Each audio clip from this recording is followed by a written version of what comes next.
This is Shared Ground, a podcast about resilience and community. I'm Alan Marks. And I'm Sean Kinnear. Thanks so much for joining us. Kate, thanks for being here with us today. Thanks for having me, guys. Yeah, it's a thrill. It's fun. Can you tell us a little bit about you? Who are you? What are you bringing here to us today? However you want to answer that. My name is Kate.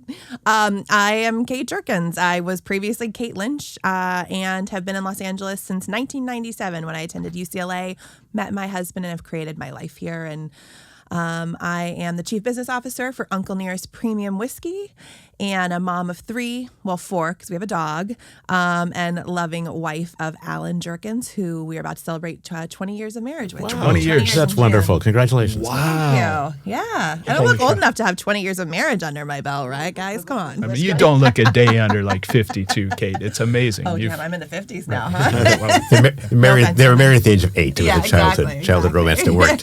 But let me ask you a question, though. If you've gone through 28 years of marriage. Just 20. You have some, 20 years of marriage. You have some idea, though, about what resilience might be, right? Because relationships also require it. Absolutely. I mean, we're diving right into it. I mean, when he and I first started dating, within 2 months of us starting dating, my 11-year-old cousin was killed in an accident at a birthday party. Yeah, it's horrible. In Northern California. And I was at a UCLA football game and he had to jump right in with some of my best friends to figure out how the heck to get me on a plane and get me home. And then a week later, how to support me in the funeral and all of that kind of stuff. So he and I have definitely been at resilience for a while. About 4 months later, his stepdad passed away from cancer.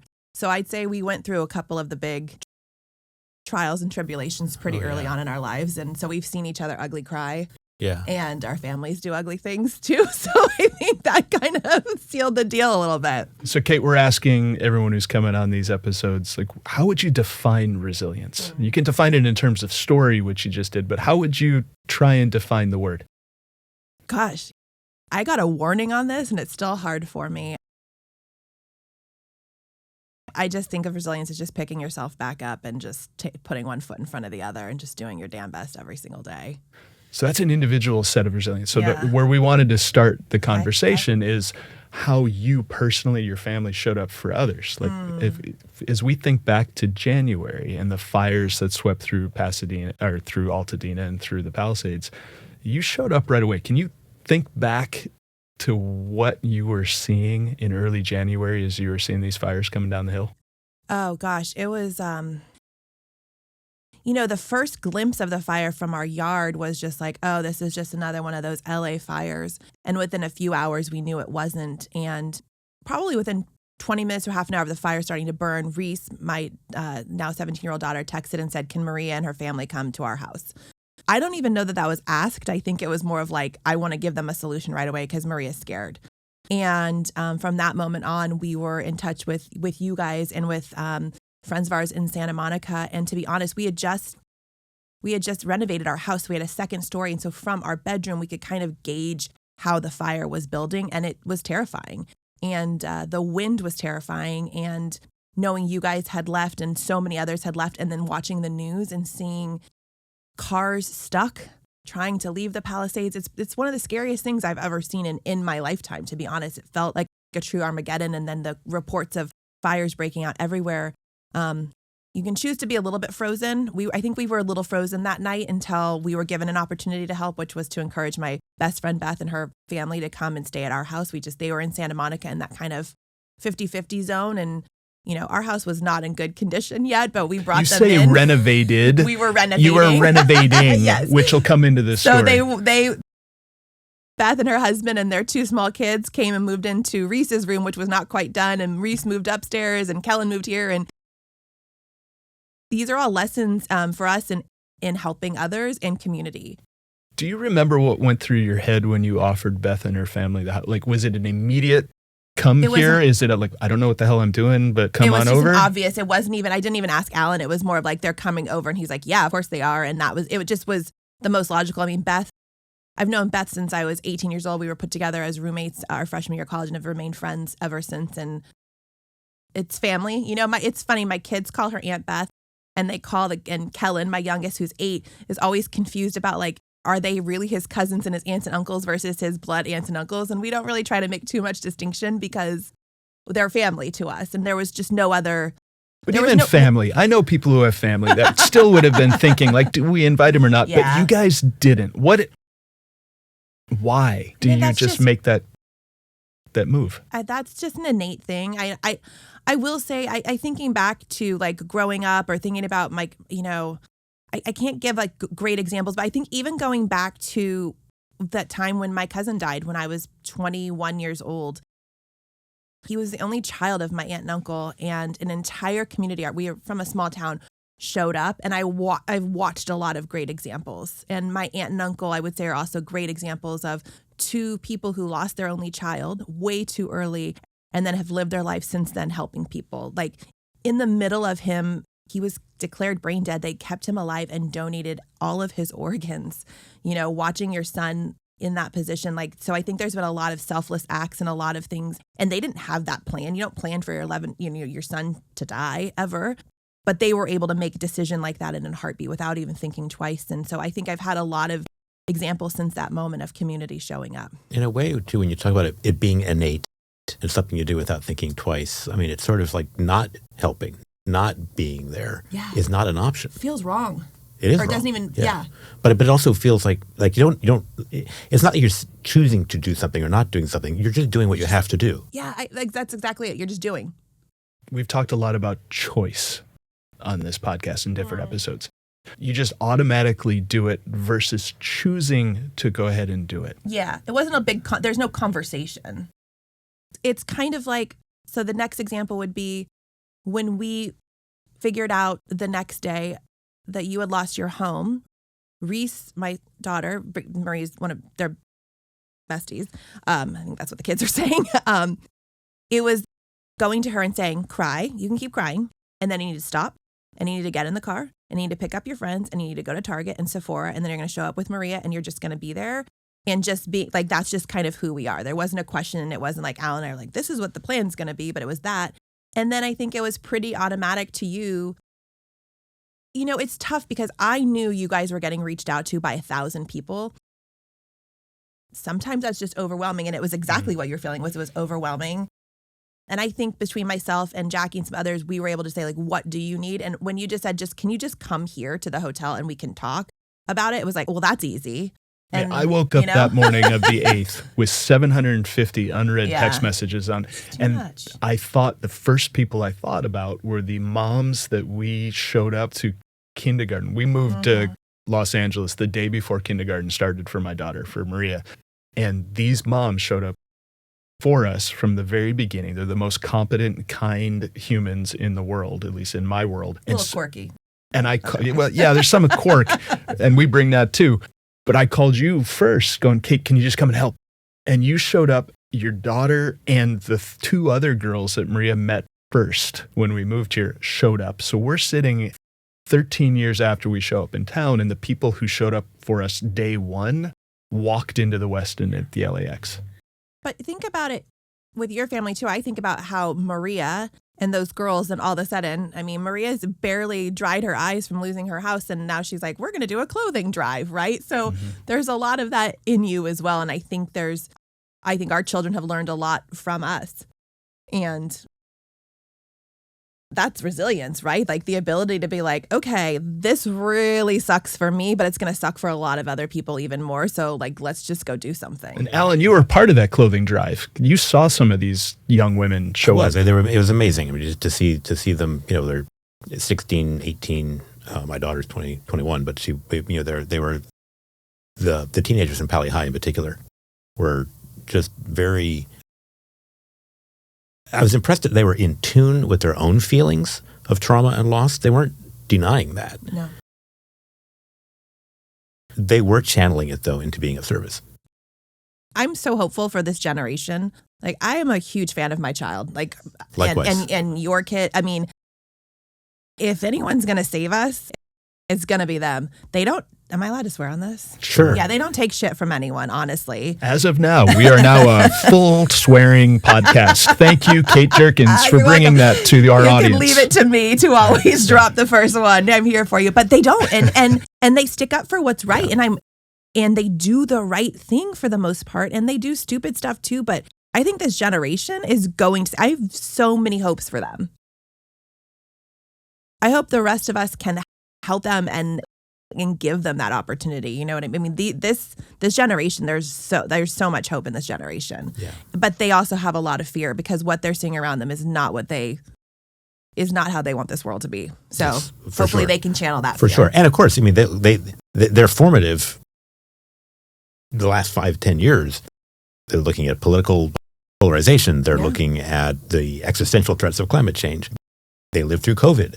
And, you know, the case of the people who've been harmed by extreme weather events, not just the fires in LA, but we look at Asheville, you know, North Carolina, we look at Gulf Coast. Mm-hmm. And of course overseas. It's been a very difficult time. I read an interesting piece where it said, look, you know, we've had these things happen. We had wars, and we had the Spanish flu, and we had things in the 18th century and so forth. And they went through this whole list of stuff and recessions.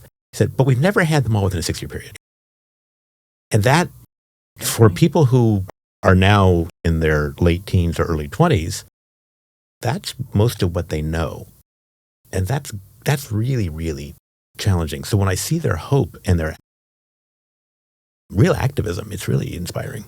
I totally agree. It's funny you saw the COVID piece. I mean, 5 years ago, like what a different situation we were in. I don't even know that we've all processed it all, but they lived right through it and had to come out on the other side and get back to normal. Our girls celebrated birthdays by drive-bys as they sat in their driveways, That's and right. we waved and We went to some of threw a those. present, and then you would spray it down with something. Wipe it with Clorox bleach.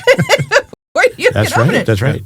But we're all still here. We're all still standing. And I think in a lot of ways, a lot of people are a lot closer. Families are a lot closer. Maybe there was a lot of good that came out of all that. I think that's true. I think about for my own self growing up. I mean, I didn't know really any kind of fear until 9/11. And that was in my 20s. 9/11 is like that pivotal moment for me that sort of changed our lifetime, right? Because that was the first time on American soil to see something like that. And it was just so real and so raw. But was in my 20s, people were in their 30s and 40s. I think our kids have experienced so much in just such a shorter period of Well, time. I remember my father used to talk about, in his generation, where were you when Pearl Harbor happened? Right. And they all knew. Everyone knew. Yep. And, for We've got the 9/11 9/11 was very Or similar. Kennedy, and they all had one Yes. formative thing. Our kids probably have 6, right? Yeah, and COVID was just, if you're in California, COVID was just this ongoing, like rolling. I want to come back to something else you mentioned before, which is community. And because one of the things, of course, is there are a lot of families that didn't receive 750 texts, right? There are a lot of people that are unseen or didn't have the same social networks or capacity or what have you, both in the Palisades and Altadena.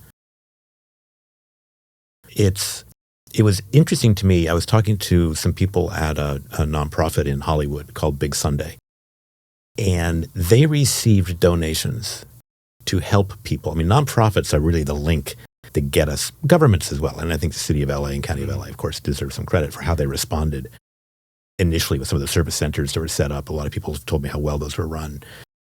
But for a lot of the nonprofits too, as a way for people to channel their gifts. Yes. And they received donations, not just locally. They got donations for trucks from Dallas, Texas came in.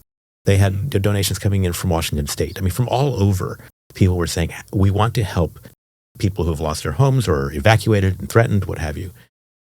And finding then the outreach to the people that, again, otherwise wouldn't have had the help, I think was a really important part of that community piece. I agree. I'm so proud of Los Angeles. People love to hate on this city. They love to hate on LA. And yes, all of those trappings are there, but boy, do we show up. Everybody showed up. And I was just impressed by everybody, businesses and the people. There wasn't a person I was talking to, especially in that first week and weekend, that wasn't that weekend out doing something, right? Whatever, making meals, gathering clothing, whatever it was. And who was not affected, we were completely fine. The amount of people I know in my life that don't live in Los Angeles that reached out saying, Kate, what are we supposed to do? Yes. And thankfully they did, because most of them were cleaning out their closets and asking where to send their stuff. And I was like, okay, that's not helping anymore. it was an interesting, don't do that. As we think about those first couple of weeks, I remember I was looking through straws. I was really focused in on what am I doing with my family. Every time someone asked me, what do you need? It hurt. And I didn't know how to answer it, or I tried to answer and it hurt again. So we channeled all of those over to you, to Jackie, to Beth, to Natalie, and some other folks that were helping us. And you were looking through the funnel of these offers coming through. Is there anything you remember from that? What were you seeing as all those people were coming to you with ideas or questions? Just a huge desire to help. People felt very helpless and wanted to do anything. And I think it also shows a lot of people don't know what to do. What is help? You were offered so many places to stay, and we vetted a few, and there's so many. That's for a different time. But people wanted to give you stuff, and I brought you guys stuff, and I also said, if you don't want this, bring it back. And I appreciate that you guys did, right? There was just, people were just giving and giving. And it felt like for you guys, it was like you couldn't keep up with all of it, It was an overwhelm of generosity.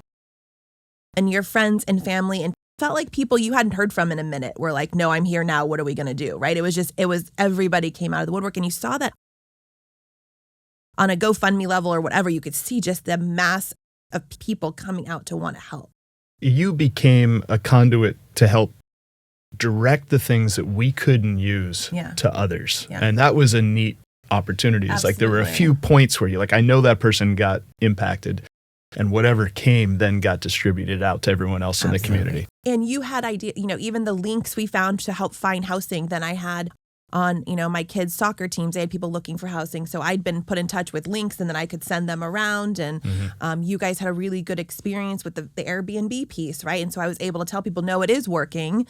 Be patient, do it, try it again. So there was a lot of learning coming from that.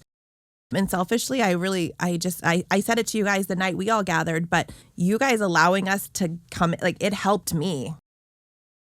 I think that's a piece you have to understand is there was no burden. Nothing felt burdensome. In fact, it was helpful.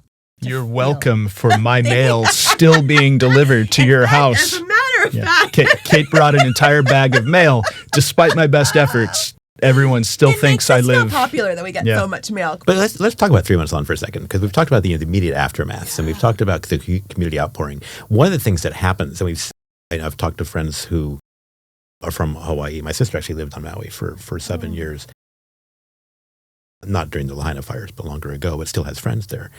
And people 6 months, a year after a disaster, there's still people displaced. Yeah. There's still people that can't go back to a home. There's renters that won't have a place that they can go back to because that's not going to be rebuilt, and they don't have the rights to do that. So they're looking for housing in an already expensive, tight housing market.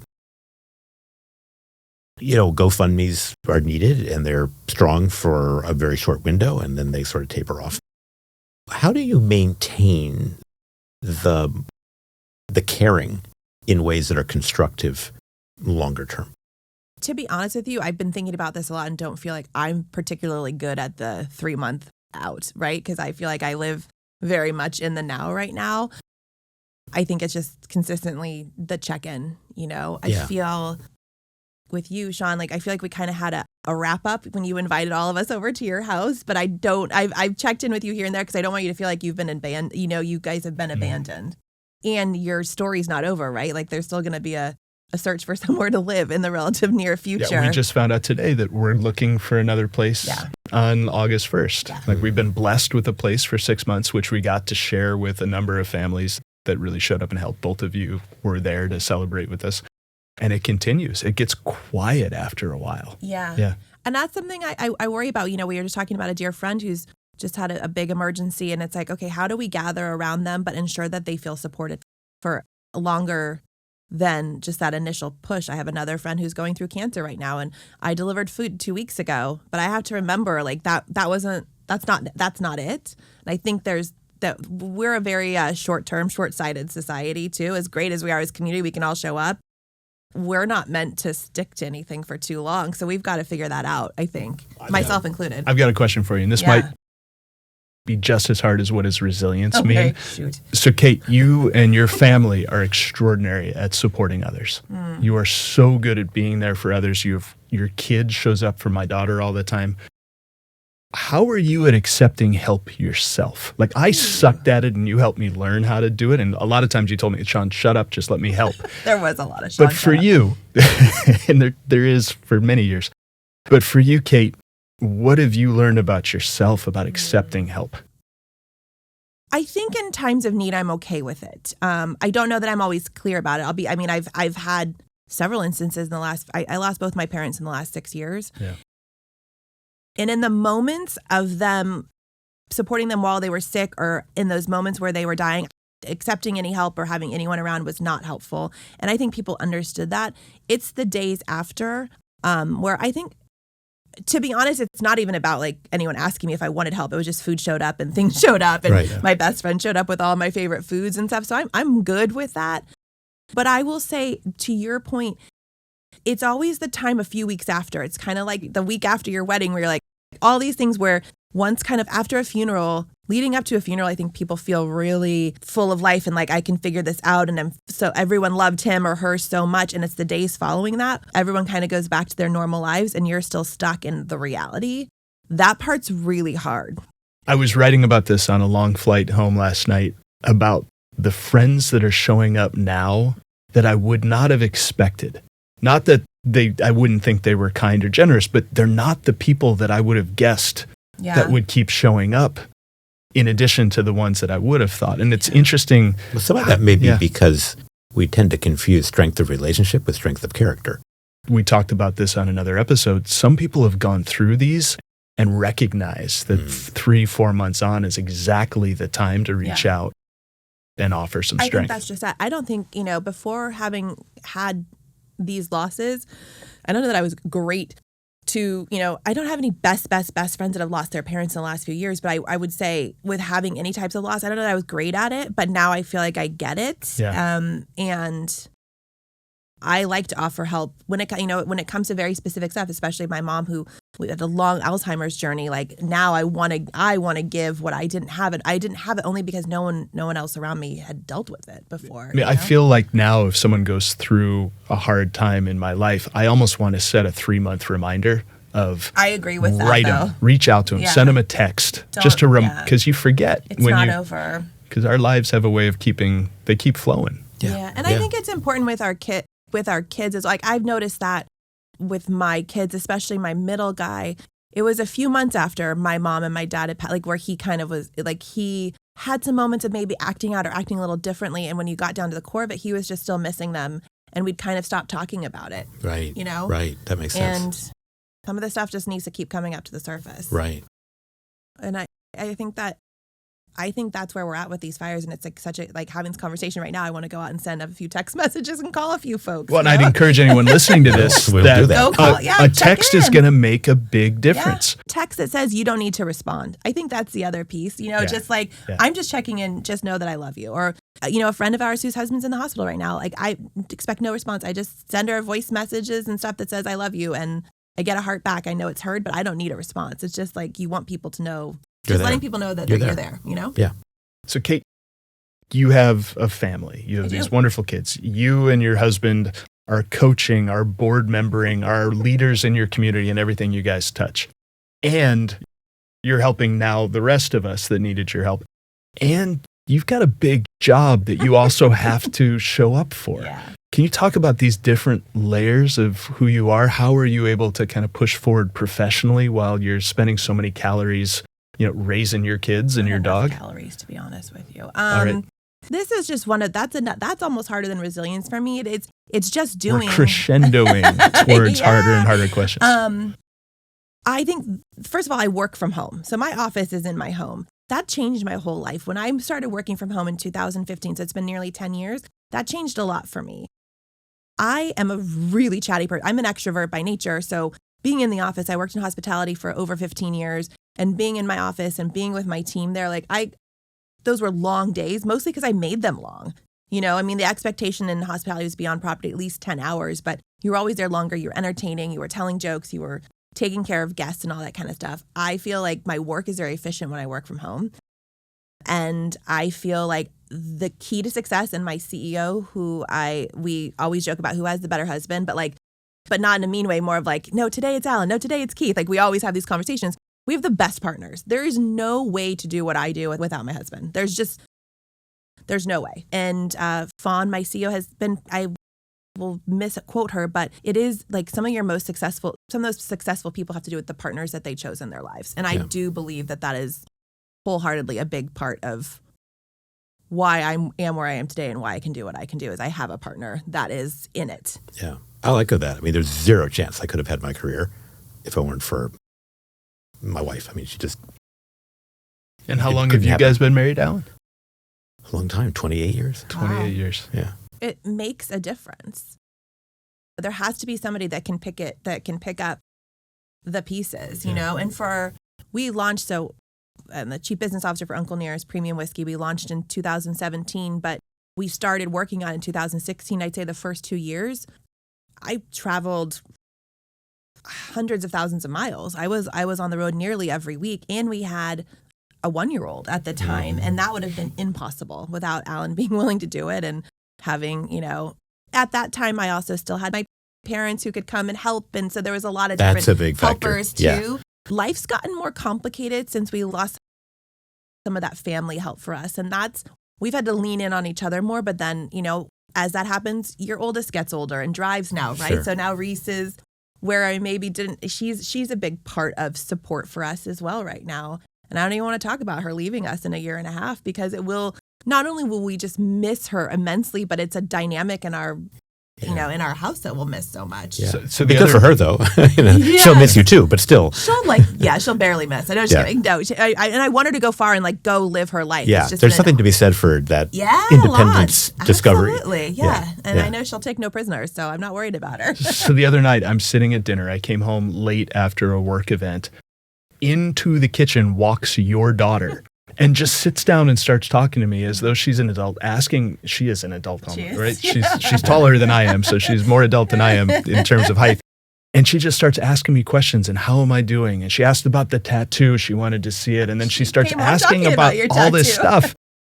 And it's extraordinary. So as you talk about the hope, seeing these kids, like the way that you've raised your daughter and that you've helped raise ours really helps me with some of that hope. We talked a lot about kind of this near-in community and our individual selves. But Kate, as you think about what we've learned from the fires, what we learned from COVID, what we're seeing around the world, how is resilience, what do we need to do as a wider community? Not just the people we know or that we're directly connected to, but the rest of Los Angeles. You talked about being proud of this area. Anything we learned in the last few months that we might want to hold on to in the coming years? Truly just pure kindness and a smile and a hello and how are you and talking to people. I felt like when the fires were happening, it was sort of this open mic night everywhere we went, where you could be in line at the grocery store and just have a conversation with somebody, or the checker, you had something to talk about. Then I find some of that goes away, and I catch myself I'm listening to a podcast while I'm shopping at Whole Foods, and I haven't talked to the checker. But during the fires or when things are happening, you're how are you doing? Has it been crazy here? Are you there was others. Are you evacuated? Do you still have a home? I mean, what's this you're working and and sure. I think we just all have to just continue to wrap each other around with kindness and patience. It's so hard right now because this country and even the community are so divided politically and with all these things, and it feels like everyone's trying to rile us up all the time. Keep unriled and just practice literal everyday kindness, less honking of your horn. Why are you in so much of a hurry? Well, it's not just that; it's also the goodwill of assuming the other person, benefit of the doubt, is doing the best they can, as opposed to the cynicism of assuming that they're not. What if that person just having a bad day, or what if they just lost their parent and they're driving and maybe they shouldn't be, but they aren't paying attention, or so they didn't hit the gas quick enough on the green light. Why are we in so much of a hurry? Maybe give them a minute. And Alan, that point you made, I think, is really powerful. If we can assume that the other people are doing their best, no matter whether it's the absolute best they can do, the best they can do right now, then that kind of opens the door for curiosity. It does. And I also point out, I don't actually think I'm very good at that. I think I wish I were. When are you better? When are you better at that? Do you think during the week there are times that you are better or worse at assuming the best in others? Or it kind of depends on how I'm reacting to what I feel are stressors, demands, professional or otherwise. Yeah. If I feel like I'm doing a good job being responsive, then I'm probably a lot likely to be more tolerant of others. And if I'm not happy with myself and my perceived shortcomings of responsiveness, then that's probably the times when I'm less patient with others. Yeah. Oh my gosh, my inbox right now after the fires. I really resonate with what you're saying. Yeah. Yeah, because remember, you wanted to respond to everybody right away and you couldn't. Yeah. It just not time. And that does impact, then that does raise the cortisol. It makes that emotional quotient harder. It just makes it harder to balance ourselves and then be able to be available to balance others. And then how long are you able to give yourself grace or accept grace or give it to others? Like, is it 3 months after the fires? Is it 6 months? Is it 36 days? Well, like that's the difference between yeah. something which is temporary and something which is transformative. And Say I more actually about that. Well, I do think actually, if you look at collective communal responses to a natural disaster, that can have, there's always the finger pointing, of course, the blame of, this, that, somebody should have done better. Usually it's the government. People like to do that because it's sort of removed from them. I would say it's interesting. There was an ecologist that I heard speaking at UCLA who made a very good point. He said, it is true that climate change contributed to this, right? And extreme weather events and, their severity, they're somewhat unpredictable when they're going to happen, but when they do, they're going to be worse and there'll be more of them. We can see that, and we can look at the strength of these winds. We can look at this dryness of the soil, the fact that this fire occurred during what is not usually the typical fire season. All that's true. But if we just sit back and say, well, this is a climate problem, it removes the responsibility that we also have for things like land use. Like, why are we building in places that are especially prone? Why are we building our cities out instead of building them up? Why are we building them in places that have one road that comes in and out? So when we rebuild, there's this natural desire, a human desire. People want to go back to the way it was. By the same token, if you're designing things systemically and you're looking at this is a naturally fire-prone region for millennia, but if you look at adding on to that, land use choices and climate effects, building back the way it exactly was would be a mistake.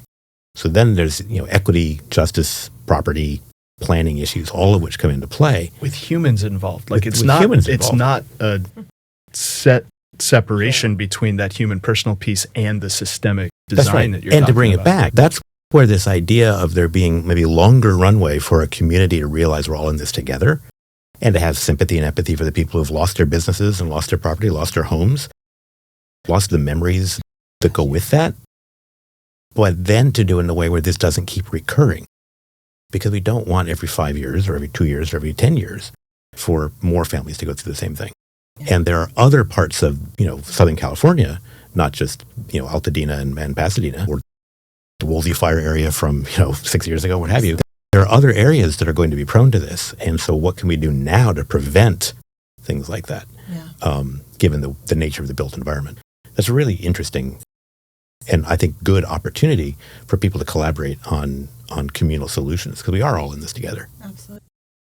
It's going to just take time, and I think that's something that a lot of us don't have is the patience for it. Yeah. You can't just go and rebuild and redo where we were at. I mean, visually, when I think about the fires, I think about people trying to get out of that community, and that's just the scariest thing. People with busloads of kids and things like that. So it's like there's so much that needs to be figured out before that community is completely So you mentioned a minute ago cars, burnt out cars. Mm-hmm. And one of the reasons images of after fires like this are so poignant is the ones that have the burnt out cars seem to attract a disproportionate amount of attention. Because they beg these questions. Well, what happened to the people whose car that was? Well, where are they? Did they get out? Why is that car there? And why is it burnt out? Yeah. They feel all powerful, right? Though, too. There's something about them. It's like... Yeah, they're also an extension of our personality in Los Angeles. Right? An abandoned car. An abandoned one. Like, there's a huge story behind it. In the middle of sunset. And what I find in some of the stories I tell to people that want to hear what it was like in the Palisades, there's this one story of a young woman that Maria's on a soccer team with that I'm actually hoping we'll get a chance to talk to her on the podcast. She went back to her house by herself, an 18-year-old young woman, to save her bunny, to pack her go bag, and she took a left on Sunset instead of a right to go down to Mescal, and she had to leave her car on the side of the street. When Maria and I drove back to our house, Maria goes, "That's her car." So she pointed it out. It was still on the side. She had to get out of her car 4 miles away from where she thought her mom was, and I think this is the story, and ran down as the fires were coming directly towards that part of Sunset. And she was going by people who were getting out of their nice cars that were in a nice home, right? She was getting by the people who were pushing their elderly uncle in a wheelchair. There were nannies and there were gardeners and there were people who owned the houses, this mass of humanity going down the hill as fire was coming after them. And each one of them have a really neat story. So that would actually be kind of a sad neat story. Yeah. I would talk to the teachers. I can't get over the elementary schools. I can't get over those. And there's stories about, I think it was Marquez, that day the principal and assistant principal had been asked to be at a meeting that wasn't on campus. So they weren't there. And children on all those campuses saw more than you could imagine, from what I understand.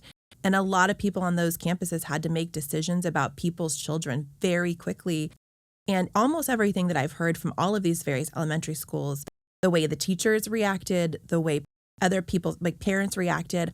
I mean, there's nothing scarier than having to get little kids. We're talking, these are kindergartners, 4-year-olds, 5-year-olds, up to, 11-year-olds, panicking, brothers and sisters trying to find each other and getting them out of the Palisades safely, like giving parents enough time to get there and then finally saying, nope, this isn't working anymore.